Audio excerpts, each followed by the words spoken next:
નમસ્કાર.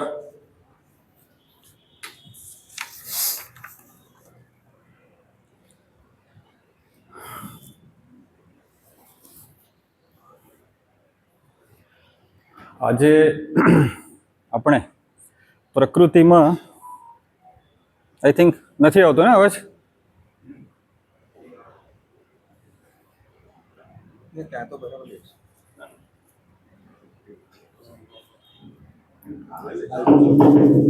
Thank you.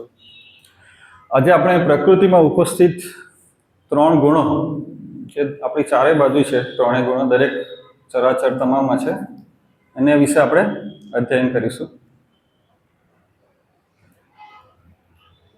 અમે એક ઓડિયો મેં મૂકેલો હતો, એક પિક્ચરનું ગીત હતું. પિક્ચરના ગીતની બે લીટી હતી.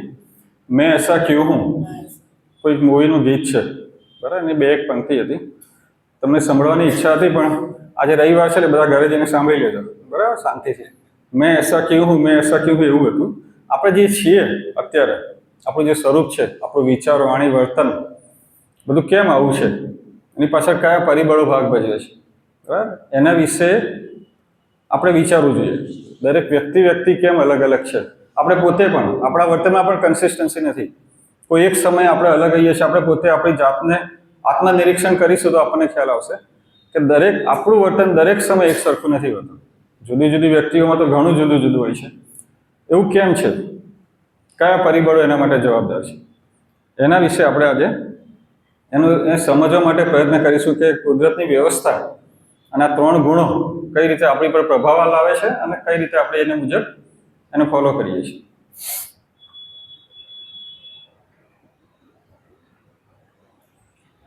મૂળ રંગો 3 છે, બધાને ખબર છે? 3 મૂળ રંગ છે. કયા કયા? લાલ, પીળો ને વાદળી, બરાબર ને? કોઈ ઇંગ્લિશ મીડિયમ ગુજરાતી સમજાય છે ને બધાને? ઓકે. 3 મૂળ રંગ છે. એ સિવાય જે પણ કલરો દેખાય છે અહીંયા, બધું આ તમામ કલર, એ મૂળ શું છે? વચ્ચે ઓછે અંશે આ 3 રંગોનું પરમ્યુટેશન, કોમ્બિનેશન છે, બરાબર? કોઈ જગ્યાએ કોઈ એકાદ કલર ઓછો, એકાદ કલર વધારે હોય. અત્યારે ખાલી આપણે એટલું સમજવા પ્રયત્ન કરીએ કે 3 રંગોના વધતા ઓછા પ્રમાણમાં કોમ્બિનેશનથી આપણને અનેક પ્રકારના રંગો અને એમાં પણ અનેક પ્રકારના શેડ મળી શકે. સિમ્પલ. અત્યારે આપણે આટલું મગજમાં રાખીએ કે મૂળ રંગ 3 છે અને 3 રંગના કારણે આપણે જે જોઈએ છે રંગો, એ બધાની પાછળ આ 3 રંગનું વધતા ઓછા પ્રમાણમાં મિશ્રણ છે, બરાબર? આ તો ક્લિયર છે ને? આમાં તો કંઈ આપણે જોઈએ જ છે, બરાબર? I think this is crystal clear. આપણે હાઈવે પર જોયું હશે બધાએ, આવી ગાડીઓ પડી હોય છે મોટે ભાગે કોર્પોરેશન લિમિટની બહાર. પહેલા જ્યારે ઓક્ટ્રોય હતી ત્યારે ઓક્ટ્રોય ના લાગે એટલા માટે બહાર બધા કંપનીઓ ગોડાઉન કરે, ઓપન ગોડાઉન, બધી નવી બ્રાન્ડ ન્યૂ કાર્સ બધી પડી હોય. આવી જોઈ હશે બધાએ. મોટા સિટીની બહાર તો ખાસ જોવા મળે છે આવું, બરાબર? આ જે બધી કાર્સ છે એને તમે ડિફરન્શિએટ કરી શકો એની નંબર પ્લેટ ના આવી હોય ત્યાં સુધી. આનો નંબર આવ્યો નથી, આરટીઓમાં પાસિંગ થયું નથી, તો આપણે ખબર પડે બે ગાડી વચ્ચેનો કોઈ ડિફરન્સ ખબર પડે ખરી જોવાથી? ના પડે. કેમ? આ કોણે બનાવી ગાડી? આપણે બનાવી, હ્યુમન બીઇંગ્સ, બરાબર ને?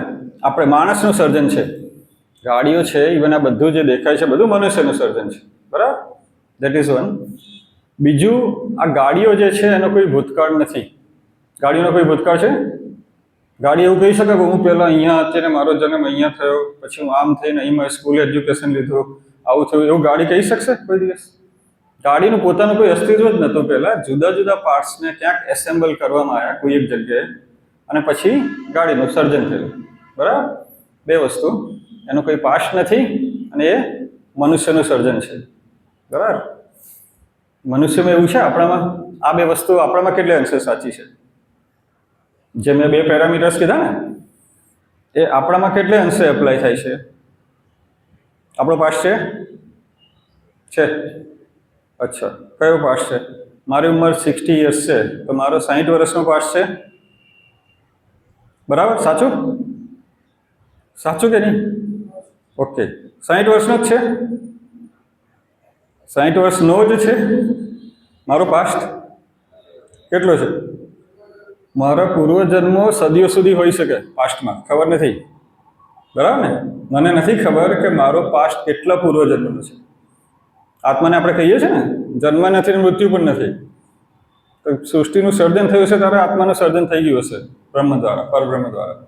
આપણને ખબર નથી મારો પાસ્ટ કેટલો છે. ગાડીથી અનલાઇક કાર્સ આપણામાં આપણો પાસ્ટ છે, અનેક પૂર્વજન્મનો છે. બીજું, આપણે કોનું સર્જન છીએ? ગાડીઓ આપણું સર્જન છે, પણ આપણે કોનું સર્જન છે? પરમાત્માનું સર્જન છે ને. તો પરમાત્માનું જે સર્જન છે, પરમાત્મા તો વિવિધતા એને લાવવી જ પડે, બરાબર ને? બધું એક સરખું તો કેવું લાગે પછી? એને એના આનંદ માટે સૃષ્ટિનું સર્જન કર્યું છે, તો વિવિધતા લાવવા માટે આ બધું કરવું જ પડે, બરાબર? તો આપણે ઈશ્વરનું સર્જન છે માટે વિવિધતા છે, આપણો પાસ્ટ છે માટે વિવિધતા છે. આપણો પાસ્ટ છે મીન્સ અનેક જન્મોની વાસનાઓ, ઈચ્છાઓ, કર્મો, બરાબર? એના આધારે આપણી પ્રકૃતિ ઘડાય છે, આપણા ગુણો ઘડાય છે, એ પ્રમાણે આપણું વર્તન થાય છે, કર્મો થાય છે, એ પ્રમાણે આપણું ભાગ્ય ઘડાય છે, બરાબર? આટલો ડિફરન્સ છે. દરેક વ્યક્તિના જો તમે દેખાવ, અવાજ, રંગ, કદ, વિચાર, વાણી, વર્તન બધું અલગ અલગ છે, બરાબર? કોઈનું એક સરખું નથી. એનું કારણ આપણે સમજીએ છીએ ને કે દરેકનું અલગ અલગ છે. ઇવન આપણું પોતાનું પણ અલગ અલગ હોય છે. અને વ્યક્તિ તો ઘણું અલગ અલગ હોય છે. કોઈ વ્યક્તિ આપણી સમક્ષ હાજર હોય તો આપણને બહુ સારું ફીલ એમ જ. અને ક્યારેય જો તો તમે માર્ક કરજો, ઘણી વખત કોઈ વ્યક્તિને મળવાથી આપણને એમ જ બેચેની લાગે, એની હાજરી માત્રથી. કોઈને થતો હશે અનુભવ. જેમ જેમ કક્ષા ઊંચી જશે એમ બધી ખબર પડતી જશે. ઘણી વખત એવું થાય કે એની હાજરી માત્ર આપણને અકળાવે, કશું એને આપણું ખરાબ કર્યું નથી ક્યારેય પણ, કદાચ પહેલાં મળ્યા પણ નથી. ઘણી વ્યક્તિ એમ જ આમ હોય તો આપણને પ્રસન્નતા જ આવે, એણે આપણું સારું ક્યારેય કર્યું નથી કે આપણું એને કામ પણ ક્યારેય કર્યું નથી, બરાબર? પણ એ ઓરા હોય છે, આ ગુણોનો પ્રભાવ હોય છે કે આપણી પર એ કોઈના કોઈ રીતે અસર કરતી હોય. દરેકનો સ્વભાવ અલગ અલગ હોય. આ બધા પાછળ મેઇન કલ્પ્રિટ નહીં પણ જે જવાબદાર, રિસ્પોન્સિબલ જે વસ્તુ છે શું છે? 3 ગુણો. મારી, તમારી, આ સર્વજીવોની, આ ચરાચરની પ્રકૃતિમાં જે પણ કંઈક છે બધું જ, એ બધું આ 3 ગુણોનું મિશ્રણ છે. સત્વગુણ, રજોગુણ અને તમોગુણ, બરાબર? આ 3 ગુણો છે, એના આધારે જ બધું ઘડાય છે. આયુર્વેદમાં 3 પ્રકૃતિ છે, બધાને ખ્યાલ હશે, વાત, પિત્ત અને કફ. એવી રીતે પ્રકૃતિમાં આ 3 ગુણો છે, બરાબર? પણ જ્યાં પણ જોઈએ બધે આ 3 ચીજોનો મસાલો છે. ગમે ત્યાં તમે જુઓ, વધતા ઓછા અંશે. મીઠું વધારે પડી ગયું હોય તો એ રીતનું હોય, હળદર વધારે પડી તો થોડુંક પીળું લાગે, મરચું વધારે પડે તો થોડું તીખું લાગે, વધતો ઓછો અંશે, બરાબર? પણ મૂળ શું છે? 3 ગુણો. એના કારણે માણસનું બધું ઘડાય. આની શું જરૂર ગુણોની? આપણે તો ઈશ્વરનું સર્જન છીએ ને. શું કરો આ બધું તમોગુણનું સર્જન શું કરવા કર્યું હશે? કેમ જરૂર પડે? 3 ગુણોની જરૂર શું? બધાને સરસ, બધા સજ્જન માણસ હોય તો આખી પૃથ્વી પર. તમે એક ક્લાસ ટીચર છો, હાઇપોથેટિકલ આપણે કલ્પના કરો, એક વર્ગમાં તમે શિક્ષક છો. જેટલા પણ બાળકો છે તમારા શાળામાં, વિદ્યાર્થીઓ છે તમારા ક્લાસમાં, એ બધા વિદ્યાર્થીઓનો દેખાવ એક સરખો છે, બરાબર? બધાનું પરફોર્મન્સ એક સરખું, બધા 99% લાવે છે. બધાના બધા સબ્જેક્ટમાં 99 માર્ક્સ છે, બરાબર? બધાનો દેખાવ સરખો, તમે ડિફરન્શિએટ પણ ના કરી શકો. બધાનું પરફોર્મન્સ સરખું, બધા એક સરખા કપડાં પહેરીને આવે છે, કોઈ ફરક જ નથી. તો ગમશે તમને? ખાલી કલ્પના કરો, તમે ક્લાસમાં ટીચર છો ને, આવું છે પરિસ્થિતિ, ગમશે? તમે થોડું બ્રોડર સેન્સમાં વિચારો, વિશાળ અર્થમાં વિચારીએ. પૃથ્વી તો એકચ્યુઅલી કંઈ અસ્તિત્વ જ નથી આપણું યુનિવર્સની સરખામણી, પણ છતાંય પૃથ્વીનું વિચારો. એમાં જો બધા વ્યક્તિ એક સરખા હોય, રંગ, રૂપ, કદ, આકાર, સ્વભાવ, બધી રીતે બધા સજ્જન છે, ચલો માની લો, ધર્માત્માઓ છે બધા, તો લાગે જીવવા જેવી સૃષ્ટિ. અને પીક કેવી રીતે કરવા? ભગવાનને પીક કરવા હશે, હેન્ડ પીક કરવા હશે કે ભાઈ સારા માણસ, તો એના માટેનો પેરામીટર શું? એટલે શું થયું? વૈવિધ્ય કેળવવા માટે ભગવાને, પરમાત્માએ માયાનું રચના કરી અને 3 ગુણોની રચના કરી મૂકી દીધા મનુષ્યોમાં. હવે પછી એને હેન્ડ પીક કરવા હશે તો હવે વિચારશે કયા ગુણનો કોણ કેટલો ઉપયોગ કરે છે અને કઈ રીતે પોતાનું વર્તન ને વાણી ને કર્મ ને બધું કઈ રીતે કરે છે, એના આધારે પ્રભુ હેન્ડ પીક કરશે. 3 ગુણો ઈશ્વરનું સર્જન છે, વિવિધતા માટે છે. આ 3 ગુણો કઈ રીતે વિવિધતા લાવે? ત્રણ ગુણો સત્વ, રજસ અને તમસ એ આપણા અંતઃકરણ ઉપર પ્રભાવ પાડે છે. બરાબર? અંતઃકરણ એટલે મન, બુદ્ધિ, ચિત્ત, અહંકાર. એના આધારે આપણે ઇન્દ્રિયો, મનમાં જે વિચાર એ મુજબ આપણી ઇન્દ્રિયો પછી કામ કરે અને એના આધારે આપણું કર્મ બંધાય. બરાબર? એટલે વૈવિધ્ય કઈ રીતે થાય છે? ત્રણ ગુણો આપણા મન, બુદ્ધિ, ચિત્ત અને આપણી ઇન્દ્રિયોનો ઉપયોગ કરે છે. એના લીધે આપણને બહાર જે વૈવિધ્ય દેખાય છે આપણને આના લીધે દેખાય છે. હવે સમજવા પ્રયત્ન કરીએ કે ગુણો કઈ રીતે, કયો મેજિક કરે છે ગુણો, તેથી આપણે બધા અમુક રીતનું જ વર્તન કરીએ છીએ એ આપણે સમજીએ.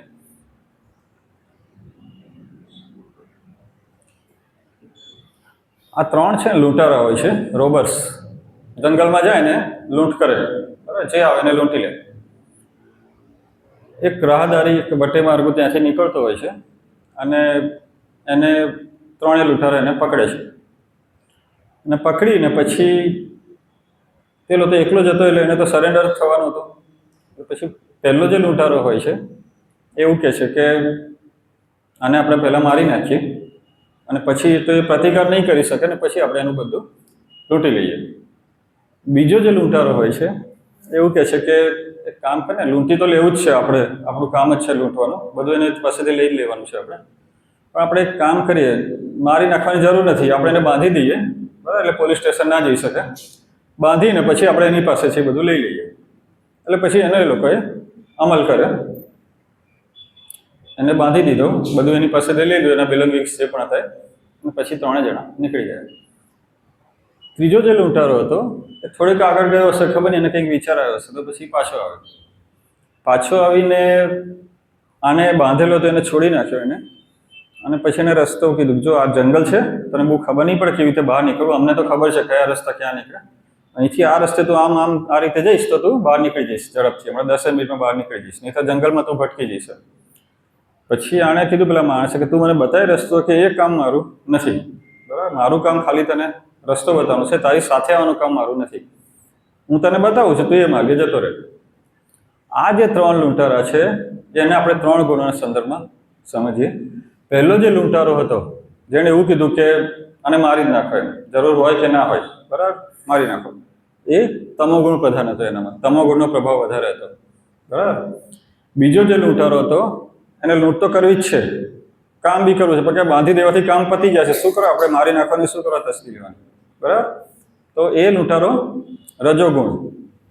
અને ત્રીજો લૂંટ તો કરતો જ તો, પણ એનામાં તે વખતે સત્વગુણ પ્રભાવિત થયો ને એણે આને છોડી પણ નાખ્યો, બાંધેલો હતો એને, અને પછી એને રસ્તો પણ બતાવ્યો, બરાબર. એટલે આ ત્રણ જે છે એ ત્રણ ગુણોના સંદર્ભમાં આપણે આ ત્રણ જે લૂંટારાઓ છે એને આપણે સમજવા પ્રયત્ન કરો. થોડું થોડું તમને ક્લિયર થાય એના માટે આ એક ઉદાહરણ અમે આપ્યું છે. હવે ત્રણ ગુણોના સ્વભાવ હવે એને સમજવા પ્રયત્ન કરીએ કે કઈ રીતે એનો સ્વભાવ હોય છે. તો જે સત્વગુણ છે એ સત્વગુણ એટલે પ્રકાશ કરે એકદમ, બરાબર, જ્ઞાનનો પ્રકાશ હોય એનામાં. વિકારોથી જોજનો દૂર હોય વ્યક્તિ, જે આપણે વિકારો આપણામાં દેખાય છે એ કોઈ જ વિકારો સત્વગુણ પ્રધાન જેનામાં છે એનામાં ના હોય.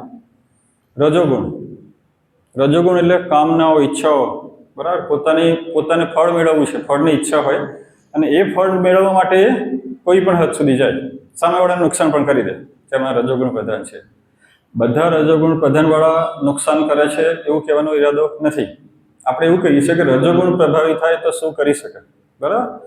રજોગુણ પ્રભાવી થાય, જો અનકન્ટ્રોલેબલ થાય તો એ વ્યક્તિ પોતે ઈચ્છિત ફળ મેળવવા માટે સામેવાળાને નુકસાન પણ કરી શકે, બરાબર.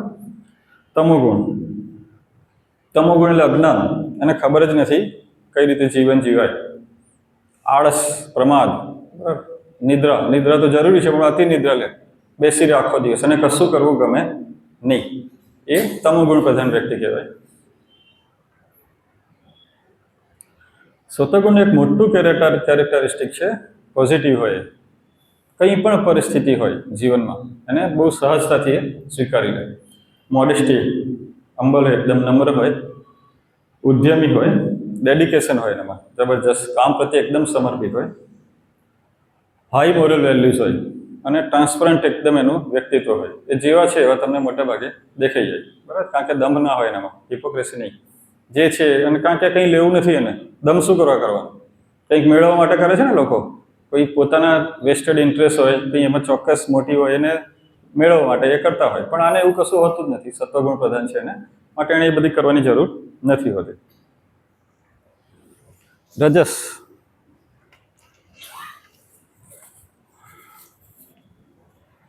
રજસ રજોગુણ જેનામાં છે પોતે, એનામાં જ્ઞાન હોય. રજોગુણી વ્યક્તિ છે એમાં જ્ઞાન હોય છે, પણ ઈચ્છાઓથી બંધાયેલો હોય, બરાબર. અને પોતે સ્વાર્થી હોય, સ્વકેન્દ્રી હોય, અહંકાર હોય, એનામાં પ્રતિષ્ઠા માટે બહુ ટચી હોય. નાની નાની વસ્તુમાં એને બહુ પોતાને બધા પ્રેસ્ટીજ ઇસ્યુ બનાવે નાની નાની વસ્તુઓને.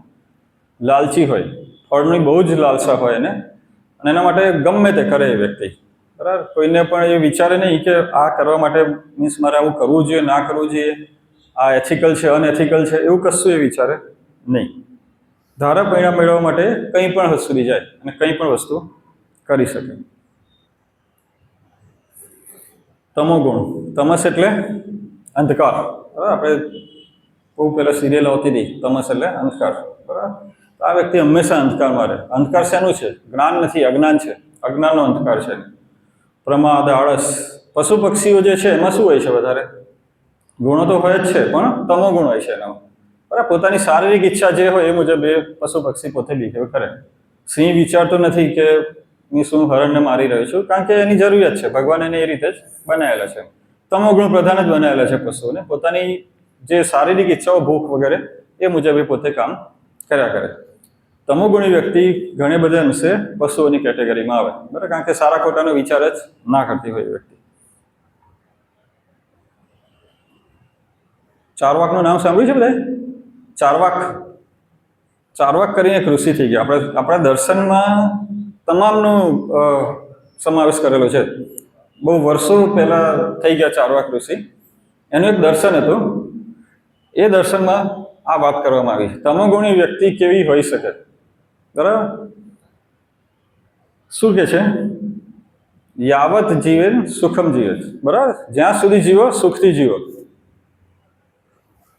જ્યાં સુધી જીવો સુખથી જીવો. હા,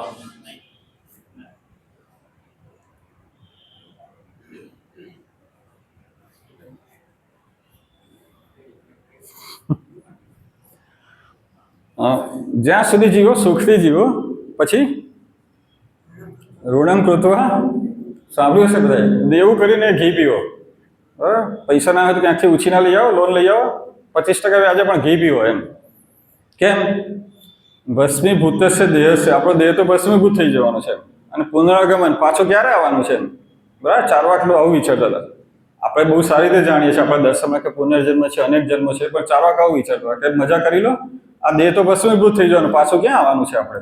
પછી આગળ કે છે પિત્વમ પિત્વ પૂનમ પિત્વ. પિત્વ એટલે પીવું. શું પીવાનું?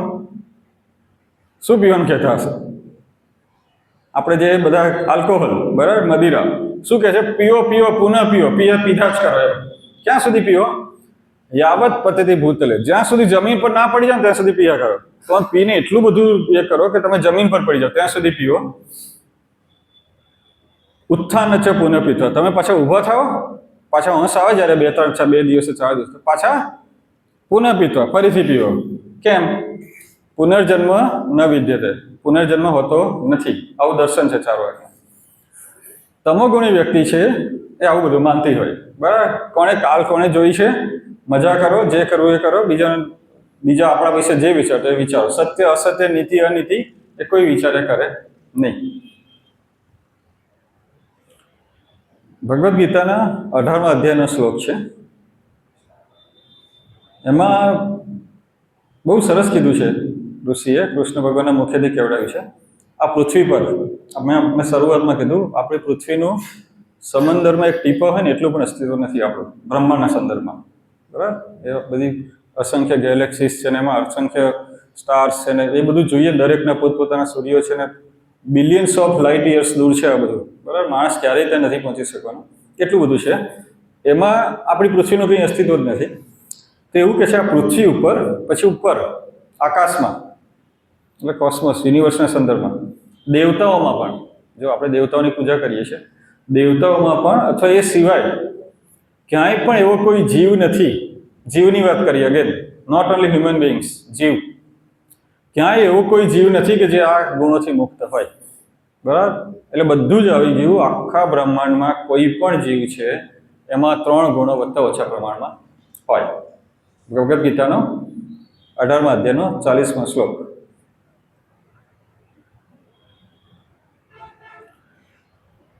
એક જ વ્યક્તિનું આપણે જોયું, મેં શરૂઆતમાં વાત કરી, એનું વર્તન જુદું જુદું હોય છે. બરાબર? કોઈ એક સમય જુદું હોય, કોઈ બીજા સમયે જુદું હોય. આવું આપણે જોઈએ છે ઘણી બધી વખત. જુદી જુદી વ્યક્તિએ પણ અલગ અલગ ગુણો બધા પ્રદર્શિત થતા હોય છે. એની પાછળ મૂળ આ 3 ગુણો છે એનો પ્રભાવ હોય છે.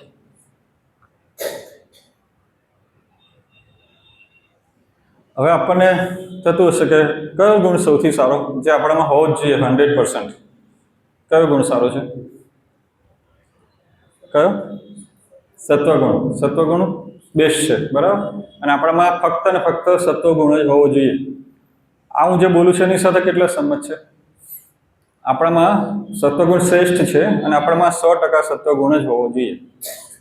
કોઈ સંમત છે? કોઈ અસંમત છે? કોઈ હું જે બોલ્યો નથી કોઈ ડિસએગ્રી કરે છે? બીજા કોઈ? ઓકે. તો એવું કેમ? એમ સત્વગુણ તો બેસ્ટ છે, એ કેમ ના હોવો જોઈએ? જે બેસ્ટ છે તો સંપૂર્ણ હોવું જોઈએ ને આપણામાં. પણ અગેન કહે છે કે કોઈ ગુણ સારો ને કોઈ ખરાબ એવું છે જ નહીં એકચ્યુઅલી. બરાબર? કયા ગુણનો ક્યારે તમે ઉપયોગ કરો છો અને કેવી રીતે પ્રભાવી કરો છો, અથવા રાધર તમારી પર કેવી રીતે એને પ્રભાવિત થવા દો છો, એના ઉપર બધો આધાર છે.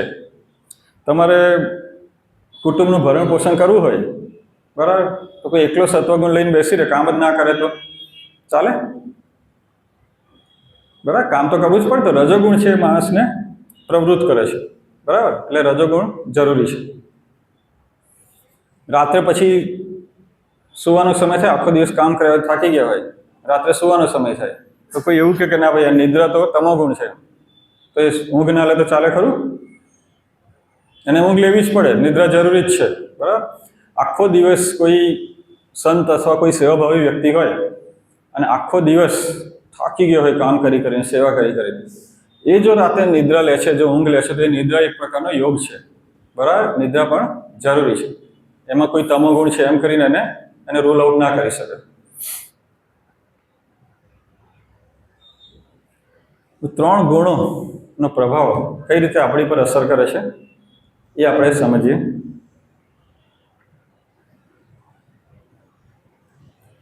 ગુણો છે કોઈ ચોક્કસ દિશામાં લઈ જાય છે આપણને. બરાબર? એનો પ્રભાવ એવો છે કે આપણો વિચાર, આપણી વાણી, આપણું વર્તન, આપણું કર્મ, બરાબર, બધું જ, આપણો અવાજ ઘણી વખત, એ બધું ગુણોના પ્રભાવને લીધે થાય છે. અને એના લીધે આપણે બદલી જાય છે બધું. આ બધું બદલાય આપણું પોતાનું પણ.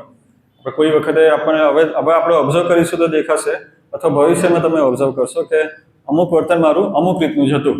તો એના માટે મેઇન રિસ્પોન્સિબલ 3 ગુણો છે. આ જે 3 ગુણો છે આપણને પપેટ, કઠપુતળીનો શો જોયો છે ને આપણે, ઉપરથી કોઈ આપણે દેખાતું ના હોય કોણ કરે છે. કઠપુતળી જે હોય, પપેટ, એ બધું જુદું જુદું કરતા હોય, પણ એની પાછળ આ જે ગુણો છે 3 એ જ આપણે જોડે બધા ડાન્સ કરાવે અને આપણે એ રીતે કરીએ. બધા નહીં, જેનું મન પર નિયંત્રણ છે એ નથી એના પ્રભાવમાં આવતા. બરાબર? તો બાકી છે બધા આ રીતે કરતા હોય.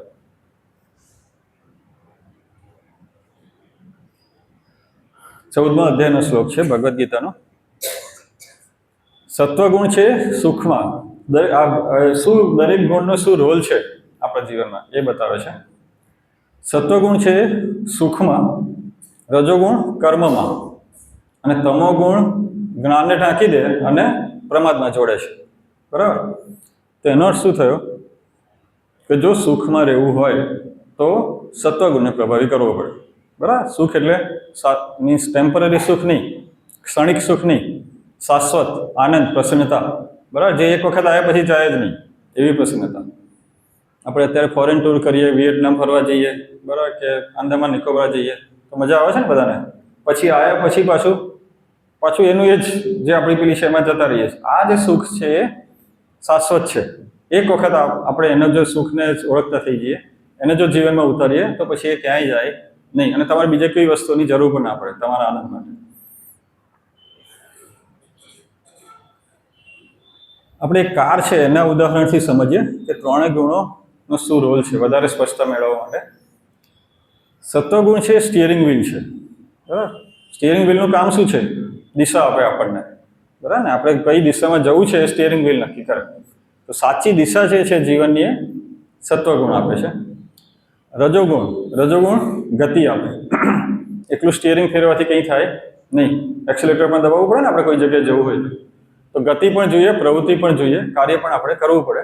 તો એ ગતિ છે, એક્સિલેટર છે, રજોગુણ છે. અને તમોગુણ છે બ્રેક. આપણે આત્મ સાક્ષાત્કારની દિશામાં જતા હોઈએ, આધ્યાત્મિક પથ ઉપર આગળ વધતા હોઈએ તો તમોગુણ એમાં અવરોધ ઊભા કરે, બ્રેક લગાવે, બરાબર. એક કારની મદદથી આપણે સમજવા પ્રયત્ન કર્યો. સત્વગુણી જે વ્યક્તિ છે એનામાં પ્રકાશ હોય. શાનો પ્રકાશ હોય? જ્ઞાન છે ને, અને બધું સારું ખોટું, નીતિ અનીતિ બધું એને ખબર છે. એટલે અને આવી વ્યક્તિ વિકારોથી પણ દૂર હોય. જે પણ વિકારો છે આપણામાં જાતના, એનાથી પણ એ વ્યક્તિ ઘણી બધી દૂર હોય, વિકારોમાં સપડાય નહીં. સુખ અને દુઃખ બધામાં સ્થિત પ્રજ્ઞ. ભગવદ્ ગીતામાં એના લક્ષણો છે. સ્થિત પ્રજ્ઞ એટલે કેવી વ્યક્તિ, એને કંઈ અસર જ ના થાય, સારું થાય ખરાબ થાય, એકદમ સ્થિત પ્રજ્ઞ રહે. ટૂંકમાં પોતાની પ્રકૃતિ જે છે આનંદની, એ જ એને જાળવી રાખે. દરેક પરિસ્થિતિમાં એ પ્રસન્ન જ રહે. લોભ કે લાલચ ના હોય ને, કોઈ પણ વસ્તુ એના માટે બધી વસ્તુ સરખી હોય. આવું એક કપલ હોય છે, એ ચાલતું જતું હોય છે એક જગ્યાએથી, બંને જણા હસબન્ડ વાઈફ. હસબન્ડ આગળ ચાલતા હોય છે, પત્ની પાછળ ચાલતી હોય છે. આગળ ચાલતા બંને એકદમ સત્વગુણ પ્રધાન વ્યક્તિઓ હતા બંને, અને કોઈ લોભ લાલચની, જેને કહે ને આપણે ભગવાનના માણસ, એ પ્રકારના હતા બંને જણા. પતિ એમના આગળ ચાલતા હોય છે, અને પછી આગળ એક સોનાનું બિસ્કિટ, બરાબર. અત્યારે તો બહુ ભાવ વધી ગયા, એ વખતે વધારે જ હતા, બરાબર, સોનાના ભાવ. સોનાનું બિસ્કિટ આગળ પડેલું જોયું નીચે જમીન પર. આગળ જે વ્યક્તિ, પતિ જે આગળ ચાલતા હતા, એને થયું કે આ સોનાનું બિસ્કિટ છે, એને તો કંઈ મોહ નહોતો, પતિને તો સોનું એના માટે કંઈ વેલ્યુ નહોતું રાખતો. એવું કીધું, પણ કે પત્ની હોય એને જનરલી ઘરેણાનો એ બધો શોખ હોય, એમ કદાચ એને એવું થાય કે આમાંથી કંઈક હું મારી બેંગલ્સ બનાવું, કે આ બનાવું, તે બનાવું, કે કદાચ પણ જો એને લાલચ થઈ જાય, એટલે એણે શું કર્યું, આગળ ચાલતા હતા એ સોનાની ઉપર એણે માટી નાખી દીધી. જેથી એને એવું હતું કે મારી પત્ની પાપમાંથી બચી જાય, સોનું જુએ જ નહીં તો પછી કોઈ પ્રશ્ન જ ના થાય, એની પર માટી નાખી દીધી. પતિ તો આગળ ચાલતા હતા, પત્ની જોઈ ગઈ, એની પત્ની હતી, એને જે આ કૃત્ય કર્યું એ જોઈ ગઈ. એની પત્નીએ થોડેક આગળ ગયા પછી એની પત્નીએ જબરજસ્ત વાત કરી. એની પત્નીએ એવું કીધું કે આ તમે શું કર્યું, એમ માટી પર માટી શું કરવા નાખી, બરાબર. એના માટે સોનું છે એ પણ માટી જ હતું, એમ કે એને પતિને થયું કે ઓહો, કે મને તો એવું ભાન પણ છે કે આ સોનું છે, બરાબર. એવું એને ખબર તો પડી કે આ સોનું છે એટલે એને કર્યું, પણ મારી પત્ની તો એનાથી ઉપર ઉઠી ગઈ છે કે આને પણ માટી ગણે છે, બરાબર. એટલે સત્વગુણી વ્યક્તિ જે છે આ કક્ષાની વ્યક્તિ હોય. તમોગુણ આખો દિવસ બેસી રહે, નિષ્ક્રિય, બરાબર. સુસ્તી, આળસ, અતિ નિદ્રા લે. નિદ્રા તો જરૂરી છે, પણ જરૂર ના હોય તો એ પડે રહે, બરાબર. શું કરવું શું ના કરવું, બરાબર, કશું એને ભાન હોય નહીં. આખો દિવસ પડે રહે, આળસ પ્રમાદ કરે તો એવું કામ કરે કે જે એમ લાગે કે આ એને શું કરી નાખ્યું. તમોગુણી વ્યક્તિ આપણે જોયું ને પેલું 4 વાકમાં, આ પ્રકારની વ્યક્તિ હોય.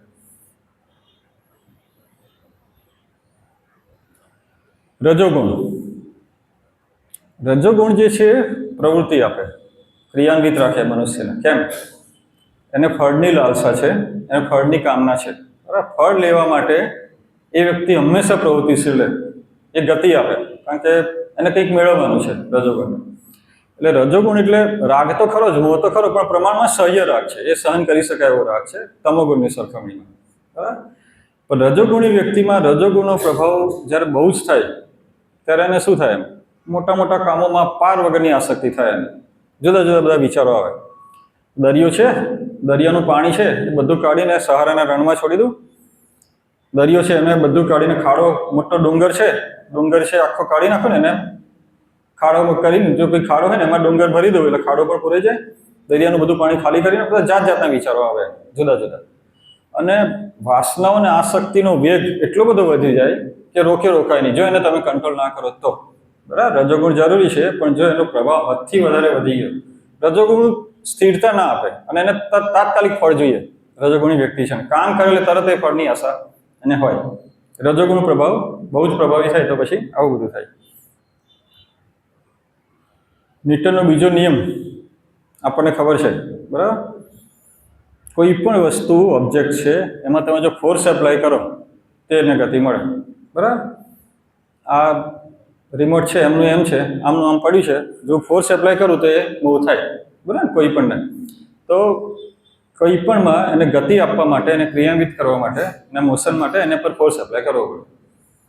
તમોગુણી જે વ્યક્તિ છે, આ દેખાય છે બેસી રહ્યા છે આરામથી, એને જો ફોર્સ એપ્લાય કરવો હોય તો રજોગુણને પ્રવૃત્ત કરવો પડે. બરાબર, તો જ બહારની રજોગુણ પ્રવૃત્તિ આપે, ક્રિયાન્વિત કરે, તેને પ્રવૃત્ત કરવો પડે.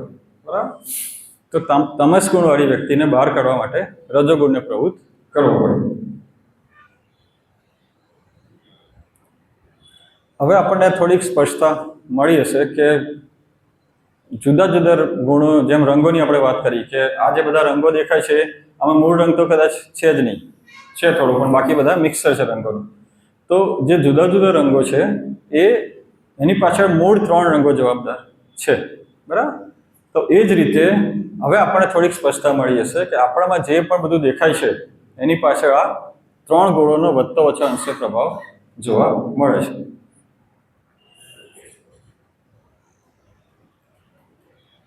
કોણ છે, બધા ઓળખે છે ને? આ તો સૂતા હોય છે આખો દિવસ. રામાયણ સાંભળી છે ને બધાએ? કોણ સૂતું હોય છે આખો દિવસ? કુંભકર્ણ.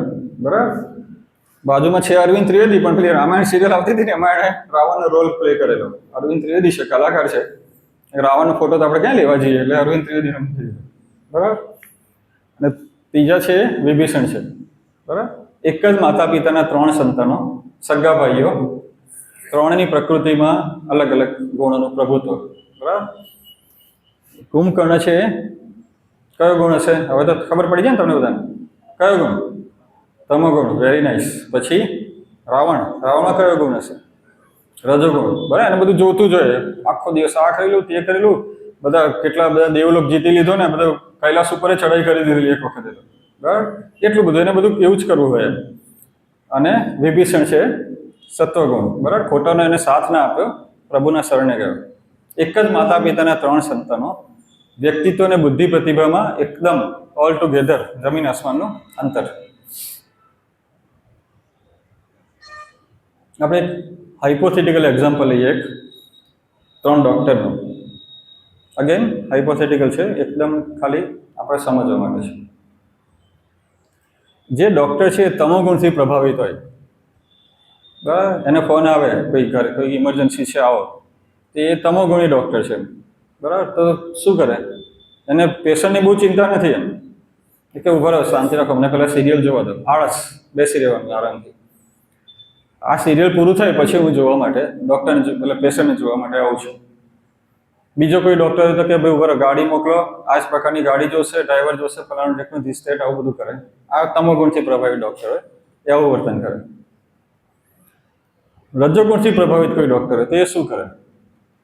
એ કે વાંધો નહીં, ગાડી તો વાંધો નથી, પણ મને 1000 રૂપિયા પહેલાં ગૂગલ પેથી ટ્રાન્સફર કરી દો મારા ખાતામાં. બરાબર, પછી હું આવું. અને પછી એમાં પણ એને માર્કેટિંગ કરાવ્યા છે કે તમારે આજુબાજુ બધાને વાત કરજો કે જો વધારે સારા પૈસા મળે તો અડધી રાતે પણ હું આવવા તૈયાર છું.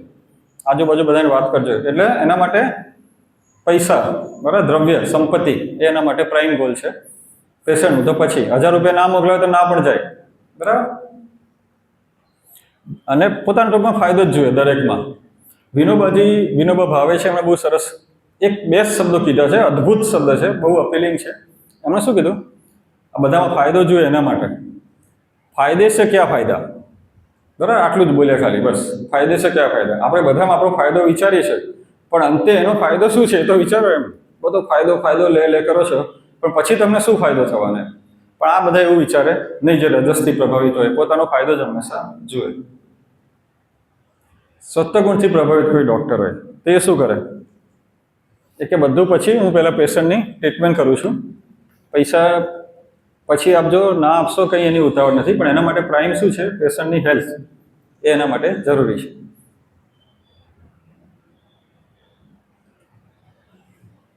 શંકરાચાર્ય છે, બાજુમાં એક રાજકારણી છે એમ માની લો આપણે, અને પેલા ભાઈ છે 4 વાક વિચારસરણીવાળા છે.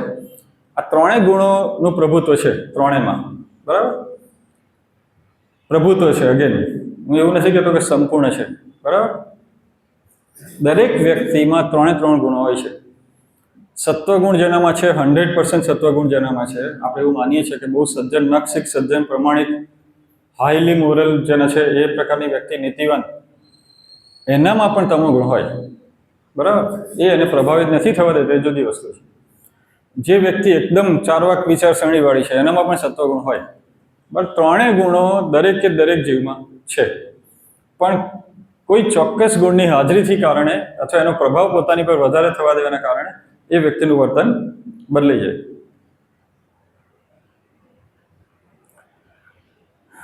ગુણ અને કર્મ. ગુણ આપણું ભાગ્ય ઘડે છે એવું આપણે કહીએ તો એ કંઈ ખોટું નથી. કેમ? કઈ રીતે?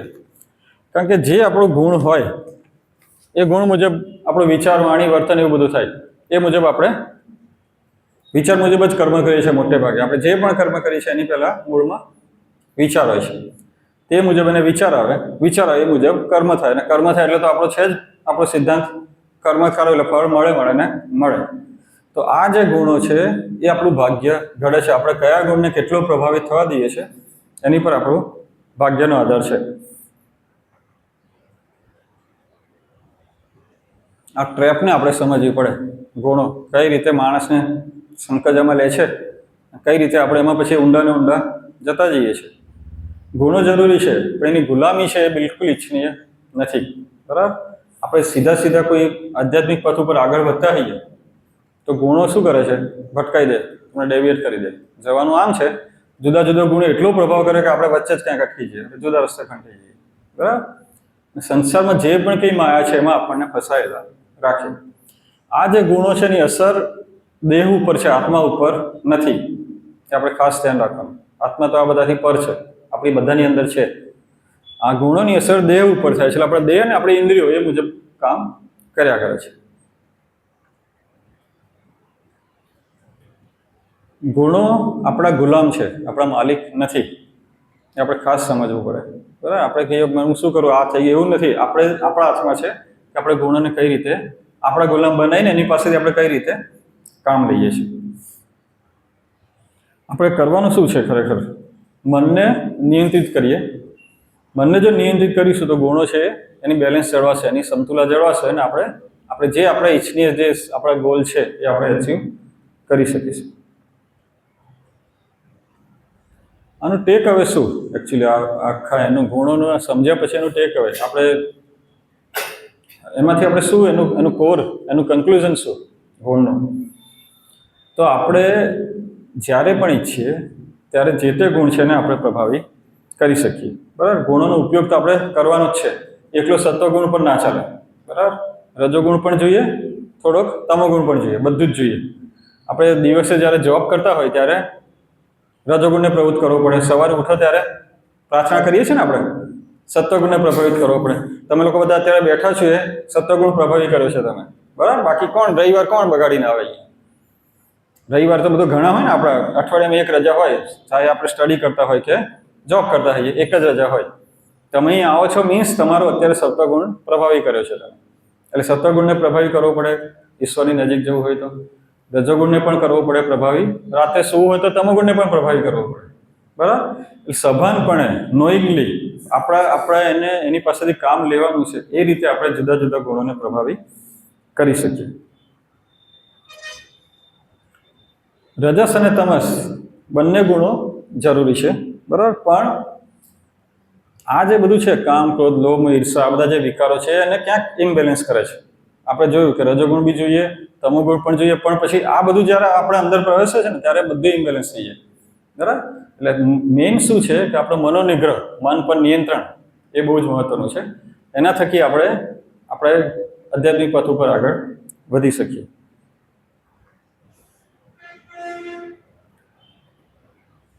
ગુણ પરિવર્તન આપણે કઈ રીતે કરી શકીએ એ આપણે સમજવા પ્રયત્ન કરીએ. બહુ સરસ વાક્ય છે સોક્રેટિસનું. સૌથી પહેલું ફર્સ્ટ સ્ટેપ ટુ નોલેજ, એવું કહેવાય છે, first step to knowledge is to know that we are ignorant. બરાબર, આપણે જાણવું પડે કે મારે હજુ જાણવાનું છે. અત્યારે આપણી પરિસ્થિતિ કેવી છે, કોઈ વ્યક્તિ કોઈ પ્રકારનું વર્તન કરે તો તરત જ આપણે જજમેન્ટલ થઈ જઈએ. બરાબર, આમ છે તેમ છે. ઇવન આપણે કરીએ તો આપણે આપણી જાતને બી જસ્ટિફાય કરી દઈએ કે આવું છે તેવું છે બધું. મીન્સ આપણે બધું જાણીએ જ છીએ, પણ એવું નથી એકચ્યુઅલી. સોક્રેટિસ જેવા જો એવું કહેતા હોય કે હું બહુ ઓછું જાણું છું, તો આપણે તો ક્યાં છે પછી એમ. એટલે સૌથી પહેલાં આપણે સ્વીકારવું પડે કે આપણે આ વસ્તુ જાણવાની છે. ગુણો શું છે, ગુણોનો પ્રભાવ શું છે, આપણી પર કઈ રીતે અસર કરે છે, બીજા પર કઈ રીતે અસર કરે છે. બરાબર, એ બધું આપણે પહેલાં જાણવું પડે. સૌથી પહેલું ગુણોના પ્રભાવને નિયંત્રિત કરવા માટે આપણે એને સમજવું પડે કે આ બધું ક્યાંક છે જેના કારણે આવું બધું થઈ રહ્યું છે.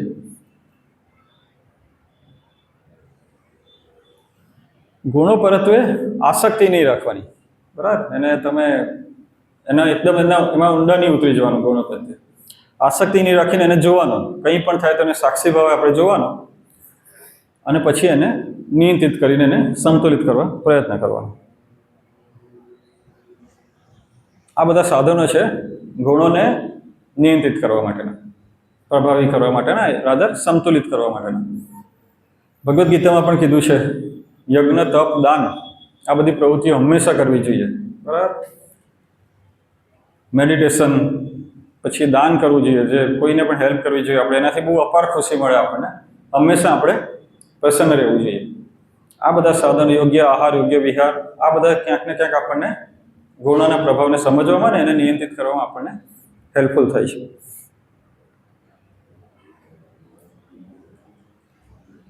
આપણું લક્ષ્ય શું હોવું જોઈએ?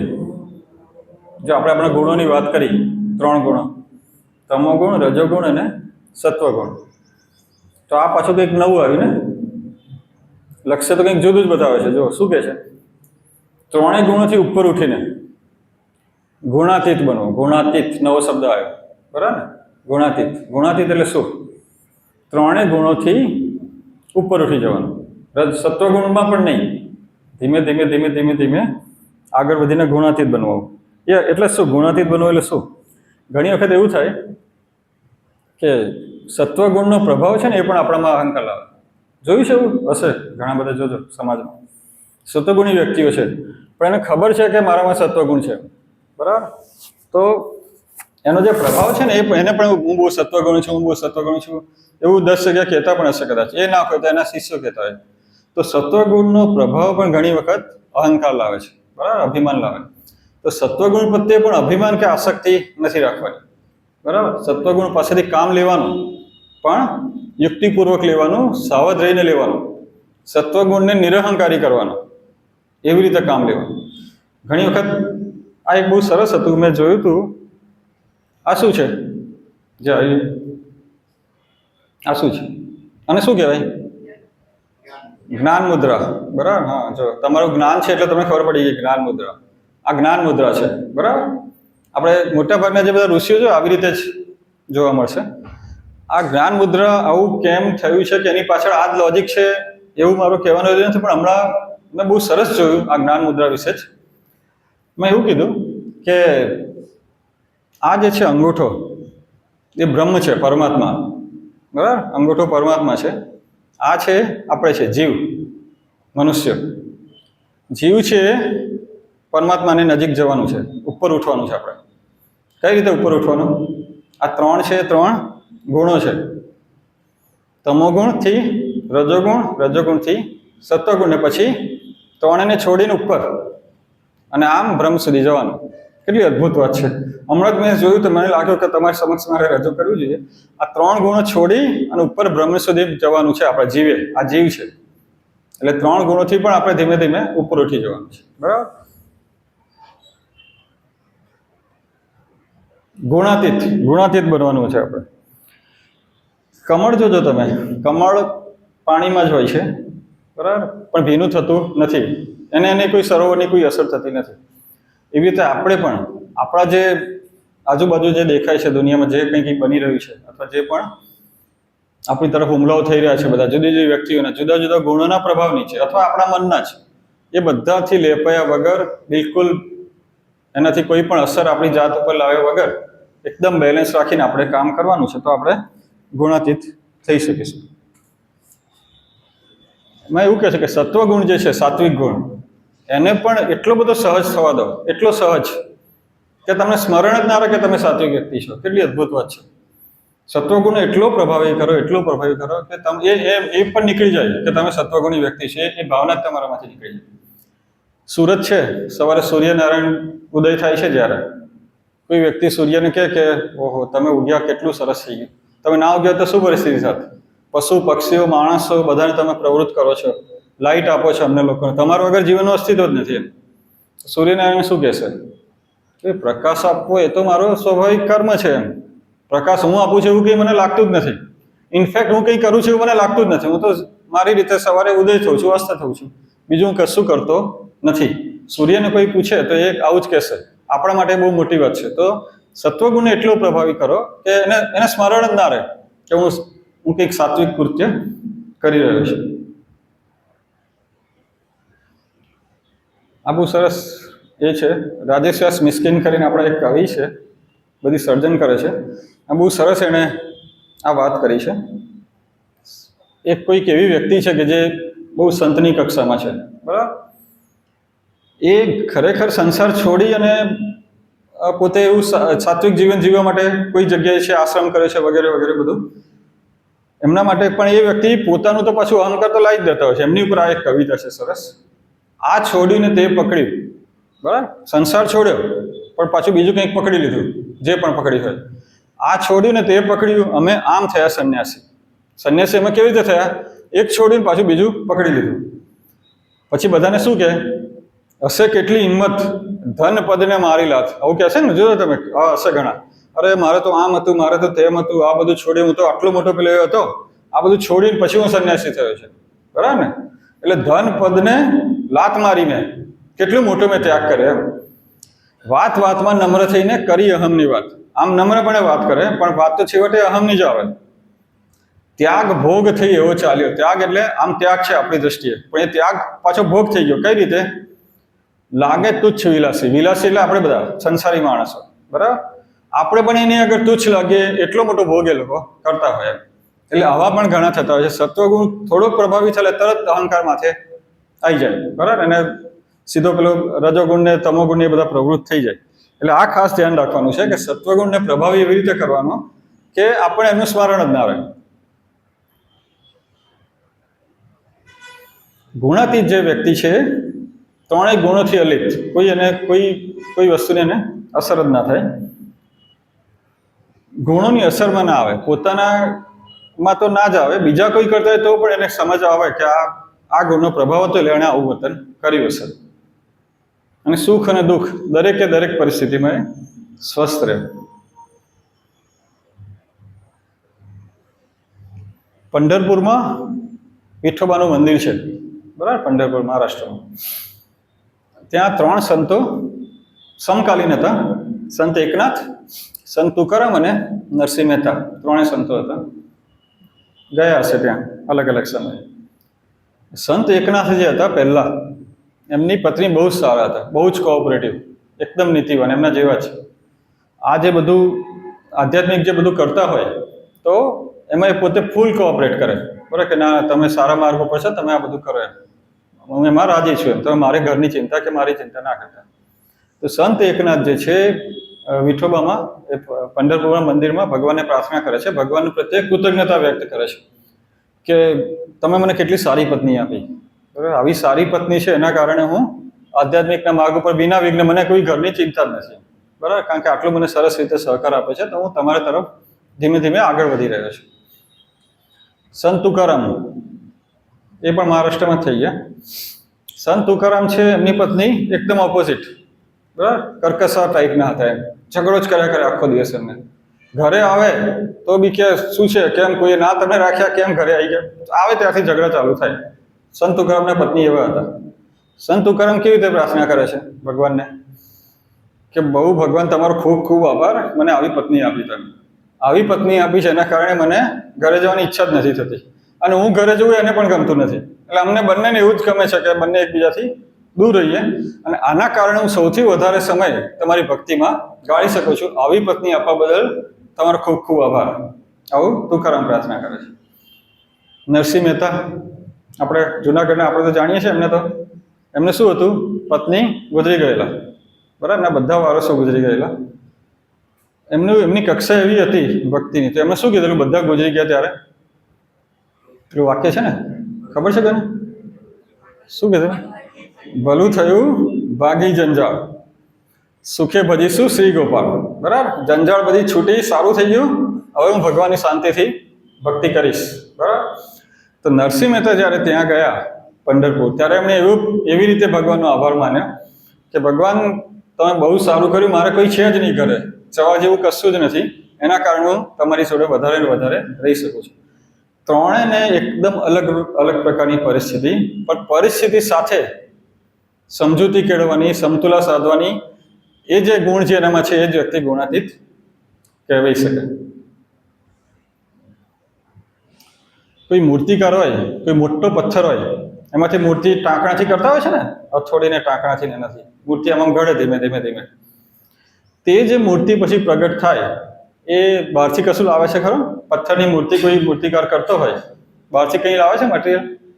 એ જ મૂર્તિમાં વધારાનો જે ભાગ છે એને ધીમે ધીમે ધીમે દૂર કરે, એવી રીતે દૂર કરે કે જેથી મૂર્તિ આપોઆપ પ્રગટ થાય. આવું થાય છે ને, કોઈ પથ્થરના જે પેલા હશે એ જોતા રહેજો તમે, કે પથ્થરમાંથી જ્યારે કરે ત્યારે ધીમે ધીમે થોડુંક ભાગ દૂર કરતો જાય. મૂર્તિ તો અંદર છે જ, પથ્થરની અંદર જ મૂર્તિ છે, પણ એ વધારાના ભાગને દૂર કરે છે, જેના કારણે આપણે મૂર્તિને એનું પ્રગટ સ્વરૂપે જોઈ શકીએ છીએ.